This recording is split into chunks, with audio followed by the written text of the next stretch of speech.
আসসালামু আলাইকুম সবাইকে। আশা করি সবাই ভালো আছেন। তো এই ভিডিওটা আসলে আলাদা করে রেকর্ড করা লাগতেছে যেহেতু যে রেকর্ডিং এর একটা সমস্যা হয়েছিল লাস্ট ক্লাসে। তো আমরা লাস্ট ক্লাসে আসলে আমরা কোরিলেশন কোএফিসিয়েন্ট অ্যান্ড আমরা ওয়ান ওয়ে অ্যানোভা সম্পর্কে আমরা আসলে ক্লাসটা নিছিলাম বা আমরা আসলে জানছিলাম। সো কোরিলেশন কোএফিসিয়েন্টটা কি? সো কোরিলেশন কোএফিসিয়েন্ট বেসিক্যালি দুইটা নিউমেরিক কলাম বা ২ টা নিউমেরিক ভেরিয়েবলের সাথে একটা আরেকটার রিলেশনশিপ আছে কিনা নাই অ্যান্ড কি ধরনের রিলেশনশিপ বা রিলেশনশিপের স্ট্রং কতটুকু। তো আম ওই ধরনের একটা মেজার প্রোভাইড করে বা ওই ধরনের একটা ভ্যালু প্রোভাইড করে। হুম? তো এটা হচ্ছে জেনারেলি কোরিলেশনের কনসেপ্টটা। সো কোরিলেশন দিয়ে আসলে আমরা কি বুঝে থাকি? So it helps understanding relationships in data. হুম? তো এখন কোরিলেশন বের করার পিছনে আসলে আরেকটা জিনিস জানতে হবে সেটা হচ্ছে যে কোভেরিয়েন্সটা। তো কোভেরিয়েন্সটা কি? তো কোভেরিয়েন্সটা হচ্ছে জেনারেলি একটা মেজার যেটা আসলে আমাকে প্রকাশ করে বা আমাকে আসলে জানায় যে কোরিলেশনটা যে রিলেশনশিপ যেটা হবে ওইটা আসলে পজিটিভ রিলেশনশিপ হবে না নেগেটিভ রিলেশনশিপ হবে। ঠিক আছে? কারণ এখানে পজিটিভ রিলেশনশিপটা কিরকম আর নেগেটিভ রিলেশনশিপটা কিরকম এটা আসলে বুঝতে হবে। তো পজিটিভ রিলেশনশিপ কাকে বলে? যদি সাপোজ আপনি ইনকাম এন্ড এক্সপেন্স নিয়ে আসলে সাপোজ আপনি কাজ করতেছেন। আপনি জানতে চাচ্ছেন যে ইনকামের সাথে এক্সপেন্স এর সম্পর্ক আছে কিনা? তো যদি আপনি একটু কমন সেন্স বা আপনি যদি একটু জেনারেল সেন্স যদি আপনি ইউজ করেন, তাহলে আপনি বুঝতে পারবেন যে যদি আপনার ইনকাম ইনক্রিজ হয়, তাহলে অবভিয়াসলি কি হয়? আপনার এক্সপেন্সটাও আপনার ইনক্রিজ হয়। ঠিক আছে? So in that case income and expense তাদের মধ্যে যে রিলেশনশিপটা আছে ওইটা হচ্ছে একটা পজিটিভ রিলেশনশিপ। ঠিক আছে? তো এটা হচ্ছে পজিটিভ রিলেশনশিপের এক্সাম্পল। বাট নেগেটিভ রিলেশনশিপের এক্সাম্পলটা কি? তো সাপোজ আপনি জিম করেন। হুম? তো আপনি তাহলে ডেইলি যত ঘন্টা জিম করবেন, হুম? তার সমপরিমাণ ওয়েট আপনি লস করবেন, তাই না? তো সাপোজ আপনি প্রত্যেক উইকে অন এভারেজ ৫ ঘন্টা করে জিম করেন। হুম? তাহলে আপনি যদি প্রত্যেক উইকে আপনার এভারেজ জিম করার আওয়ার্সটা যদি আপনি ইনক্রিজ করতে থাকেন, তাহলে কি হবে? আম তাহলে আপনার ওয়েট লুজ হওয়ার পরিমাণটাও কিন্তু আপনার বাড়তে থাকবে। ঠিক আছে? তো এখানে জিনিসটা দেখেন কি হচ্ছে? আমার আওয়ার্স অফ এক্সারসাইজ ইনক্রিজ হচ্ছে। কিন্তু আমার ওয়েটটা কিন্তু ডিক্রিজ হচ্ছে। সো একটা ভেরিয়েবল যদি ইনক্রিজ হয়, এটা ইনক্রিজ হওয়ার ফলে যদি আরেকটা ভেরিয়েবল যদি ডিক্রিজ হয়, অর্থাৎ যে ইনভার্স রিলেশনশিপ যদি ক্রিয়েট হয়, তখন ওইটাকে আসলে আমরা নেগেটিভ রিলেশনশিপ বলে থাকি। হ্যাঁ, কোভেরিয়েন্স দিয়ে যেহেতু আমরা কি বলি? আমরা আসলে ওই যে একটা ডিরেকশনটা পাই। হুম? যে পজিটিভ না নেগেটিভ রিলেশনশিপ। তো এইজন্য কোভেরিয়েন্স এর কনসেপ্টটা আসলে ইম্পোর্টেন্ট। তো positive covariance indicates that as one variable increases, the other tends to increase as well. Example height and weight. হুম? তো হাইট যদি বাড়ে তো আসলে জেনারেলি ওয়েটটাও বাড়ে। বিকজ অফ হাইট বাড়ার সাথে, সাথে বোন ডেনসিটি ইনক্রিজ হয় যেটার জন্য আসলে ওয়েটটাও আসলে ইনক্রিজ হয়। নেগেটিভ কোভেরিয়েন্স হচ্ছে suggest an inverse relationship where an increase in one variable generally correspond to a decrease in other variable. তো hours of exercise and body weight যেটা একটু আগে এক্সপ্লেন করলাম। তো এরপর আমরা একটু কোভেরিয়েন্স এর ফর্মুলা নিয়ে একটু আমরা দেখি। ফর্মুলাটা কিরকম? তো কোভেরিয়েন্স এর ফর্মুলা হচ্ছে জেনারেলি যেহেতু ২ টা ভেরিয়েবল থাকবে, তো প্রত্যেকটা ভেরিয়েবলের data point suppose x1, y1, x2, y2 এরকম xn, yn। তো তাহলে কোভেরিয়েন্সটা হবে xi - x bar whole into yi - y bar divided by n-1। তো আমরা এক্সেলটা ওপেন করি। এক্সেল ওপেন করে তাহলে সুন্দর করে দেখাতে পারবো। সাপোজ এটা হচ্ছে এক্স এন্ড এটা হচ্ছে ওয়াই। এক্স এর ভ্যালুজ এরকম ৫ টা ভ্যালু নিলাম। সিমিলারলি ওয়াই এর ভ্যালুজ এরকম।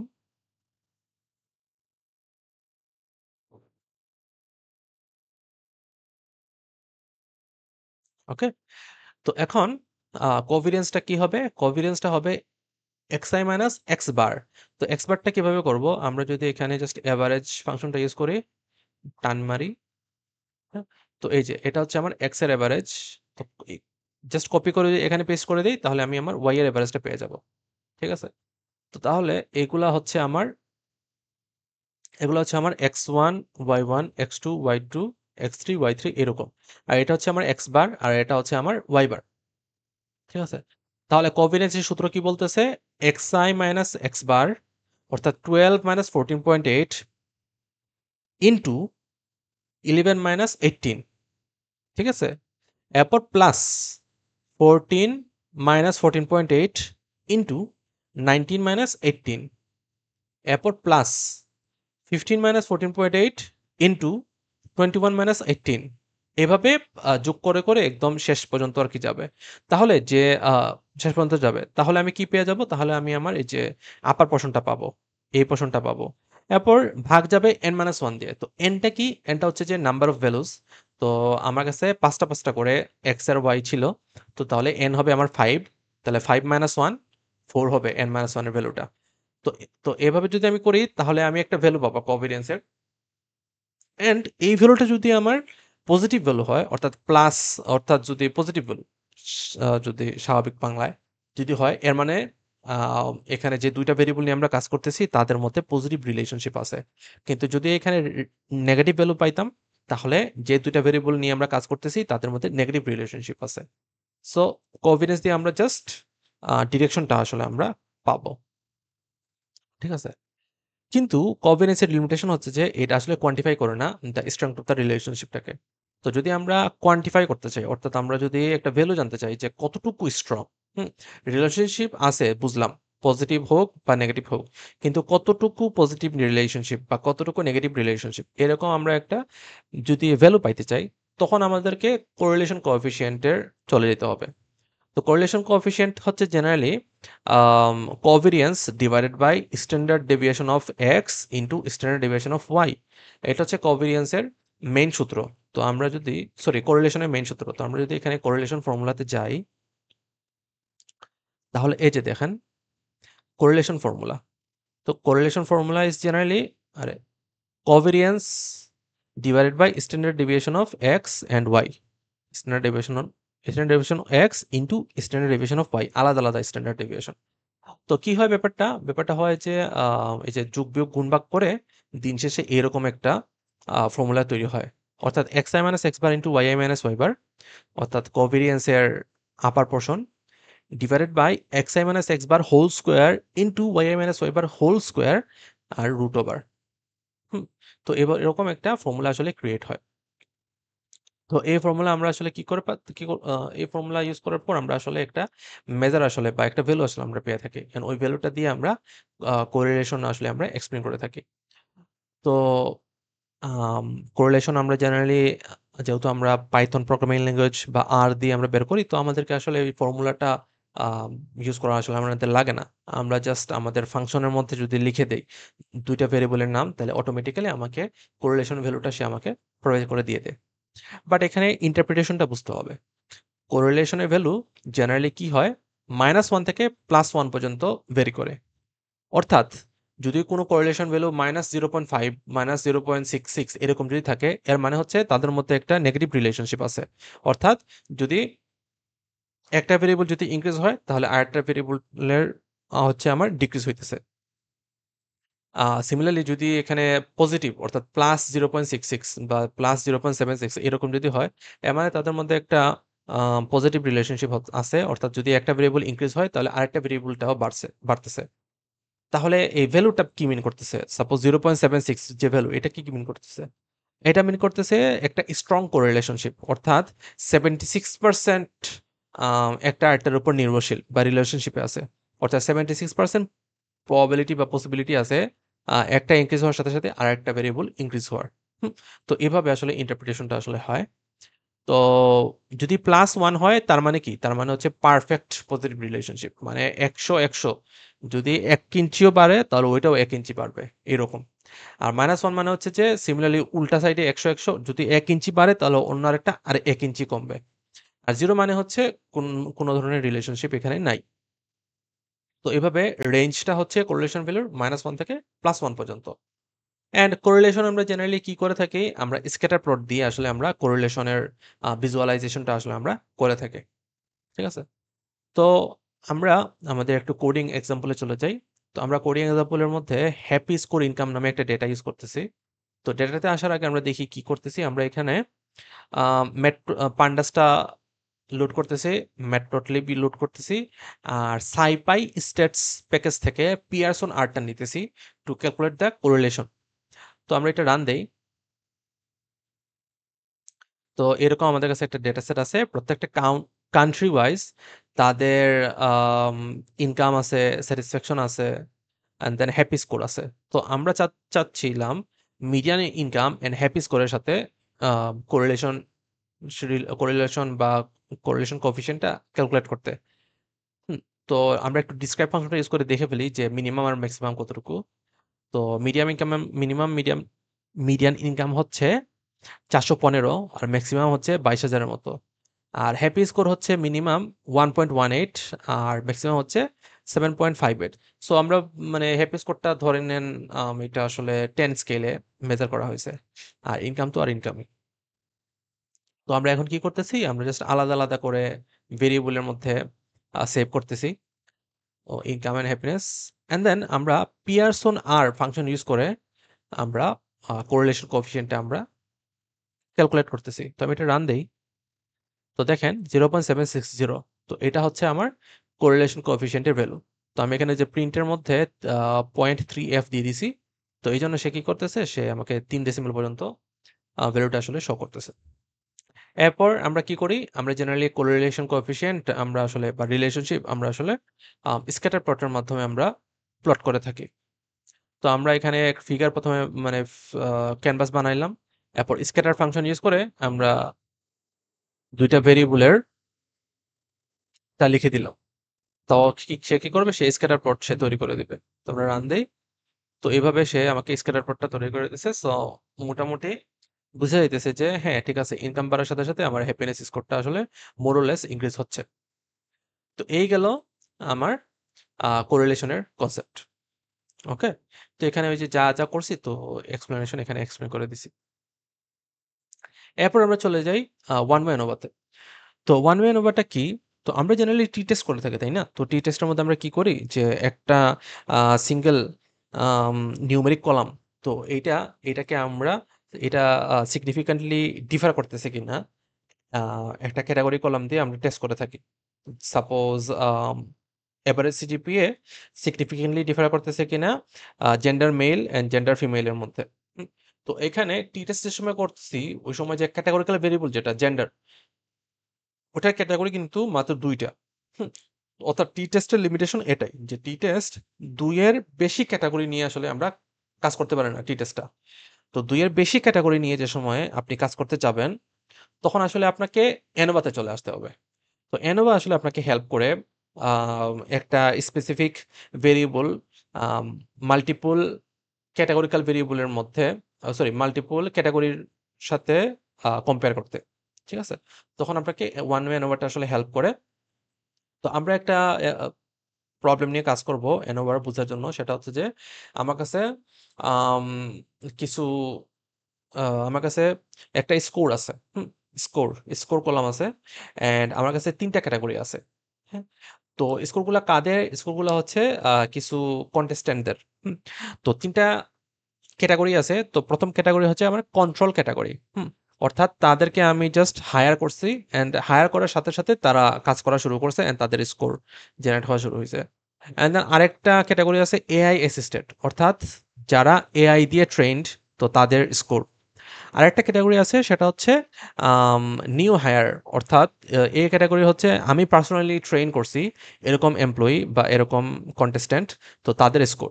তো এভাবে ৩ টা ক্যাটাগরির এখানে আমার স্কোর আছে অ্যান্ড আমি দেখতে চাচ্ছি যে এভারেজ স্কোর ৩ টা ক্যাটাগরি এভারেজ স্কোর একটা আরেকটা থেকে সিগনিফিক্যান্টলি ডিফার করতেছে কিনা। হুম, তো এই যে দ্য কি question is, does the type of training programme AI assisted, new higher অর্থাৎ পার্সোনালি যেটা ট্রেন করতেছি, আর একটা হচ্ছে কন্ট্রোল অর্থাৎ কোনো ধরনের ট্রেনিং নাই, সিগনিফিক্যান্টলি এফেক্ট এমপ্লয়ি প্রোডাক্টিভিটি। তো এমপ্লয়ি প্রোডাক্টিভিটি কিভাবে আমরা ক্যালকুলেট করতেছি, এভারেজ স্কোরের উপর বেস করে আমরা এমপ্লয়ি প্রোডাক্টিভিটিটা ক্যালকুলেট করতেছি। To answer this we will employ one way ANOVA. তো ওয়ান ওয়ে এনোভার মধ্যে একটা জিনিস আছে, সেটা হচ্ছে ভেরিয়েন্স বিটুইন গ্রুপসের কনসেপ্ট আর ভেরিয়েন্স উইদিন গ্রুপসের কনসেপ্ট। তো ভেরিয়েন্স বিটুইন গ্রুপস কোনটা? ওই যে আহ, ৩টা ক্যাটাগরি, প্রত্যেকটা ক্যাটাগরির আলাদা আলাদা যে ভেরিয়েন্স ক্যালকুলেট হবে ওইগুলাকে ভেরিয়েন্স বিটুইন গ্রুপস বলে। হুম, আর উইদিন গ্রুপস মানে হচ্ছে যে একটা গ্রুপের মধ্যে ডিফারেন্ট ভ্যালুস গুলা একটা আরেকটা থেকে কতটুকু স্প্রেড আউট হয়ে আছে ওইটাকে আসলে ভেরিয়েন্স উইদিন গ্রুপস বলা হয়। ঠিক আছে? অ্যান্ড আমরা আসলে চাই যে ভেরিয়েন্স উইদিন গ্রুপসটা যেন একটু কনসিস্টেন্ট থাকে। অর্থাৎ আমি যে গ্রুপের বা যে ক্যাটেগরির ডেটা নিয়ে কাজ করতেছি ওইখানের প্রত্যেকটা ভ্যালুর স্প্রেড যেন কনসিস্টেন্ট থাকে। অর্থাৎ ভ্যালুসগুলো যেন হঠাৎ করে কোনো ভ্যালু যেন বেশি যেন না থাকে বা কোনো ভ্যালু যেন বেশি কম যেন না থাকে। তাহলে কনসিস্টেন্সিটা আসলে আম মিস যাবে বা কনসিস্টেন্সিটা আসলে লুপ হয়ে যাবে। তো এইজন্য আমরা আসলে চাই ভেরিয়েন্স উইথিন গ্রুপসের ভেরিয়েন্সটা যেন কনসিস্টেন্ট যেন থাকে। তো আমরা ট্র্যাডিশনাল মেথডে আমরা কি করে থাকি? এনোভাতে আমরা বেশ কিছু জিনিস ক্যালকুলেট করে থাকি। ফার্স্ট অফ অল হচ্ছে টোটাল সাম অফ স্কোয়ার, এরপরে হচ্ছে sum of square between groups and then within groups. তো টোটাল সাম অফ স্কোয়ার কিছু না, এটা হচ্ছে জাস্ট বিটুইন গ্রুপস আর উইদিন গ্রুপসের যোগফলটা। ঠিক আছে?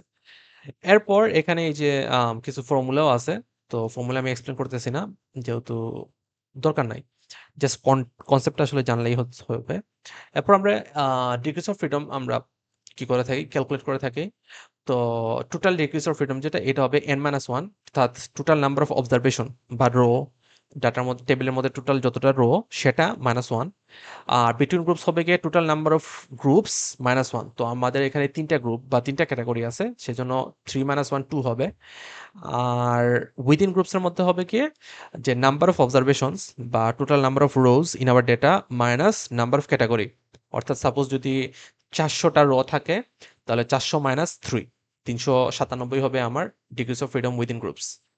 এরপর মেইন যে জিনিস সেটা হচ্ছে যে mean square between groups calculate করা and mean square within groups calculate করা। তো মিন স্কোয়ার বিটুইন গ্রুপসটা কি হবে? এটা হবে just sum of square between groups divided by তার degrees of freedom. Similarly within গ্রুপসটা হবে sum of square within groups divided by তার ডিগ্রিস অফ ফ্রিডম। এরপর এটা হচ্ছে মেইন জিনিস যে আমরা এনোভাটা ক্যালকুলেট করি বা এনোভার যে স্ট্যাটিস্টিক ওইটাকে আসলে এফ স্ট্যাটিস্টিক বলা হয়। আগে আমরা টি স্ট্যাটিস্টিক ইউজ করতাম ২টা ক্যাটেগরির জন্য, বাট অ্যানোভার জন্য আমরা ইউজ করতেছি এফ স্ট্যাটিস্টিক। এর ক্যাটেগরি যে শুধু ৩টা হবে এরকম না, ২ এর বেশি। ২ এর বেশি যদি হয় তখন আসলে আমরা কি করি? অ্যানোভাতে আমরা জাম্প করব। ঠিক আছে? এরপর ওই যে আগের মতো আমরা সিগনিফিক্যান্স লেভেলটা ক্যালকুলেট করে থাকি। আম স্মল পি ভ্যালু দিয়ে আমরা সিগনিফিক্যান্ট ভ্যালু ক্যালকুলেট করে থাকি, বা ট্র্যাডিশনাল মেথডে আমরা কি করে থাকি?